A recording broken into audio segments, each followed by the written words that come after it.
Hi నమస్కారం అండి, అందరు బాగున్నారా? ఈరోజు ఉగాది కదండి, పొంగల్ చేసి పెడదాం అనుకున్నాను.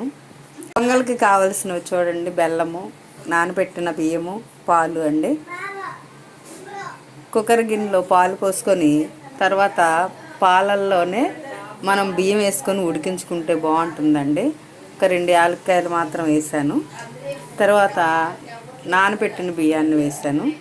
అయితే నేను ఒక అర కేజీకి తీసుకున్నానండి రైసు.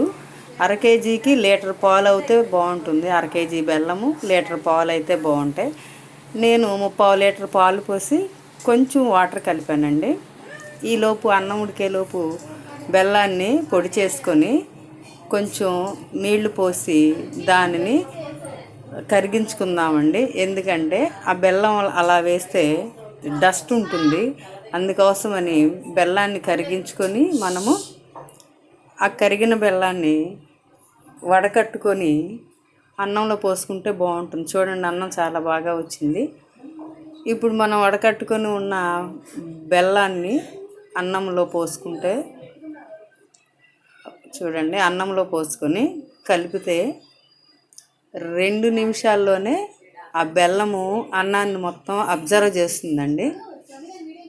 ఇప్పుడు మిక్స్ చేసుకుందామండి. బెల్లం పోసుకున్నాం కదా, మిక్స్ చేసుకుందాము. మిక్స్ చేసుకున్న తర్వాత దానిపైన కాస్త నెయ్యి పోసుకుందామండి. నెయ్యి పోసుకొని మళ్ళా కలుపుకోవాలి.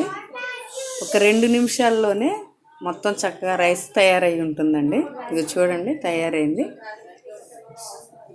ఇప్పుడు నెయ్యి చూడండి, నెయ్యి పోస్తున్నాము.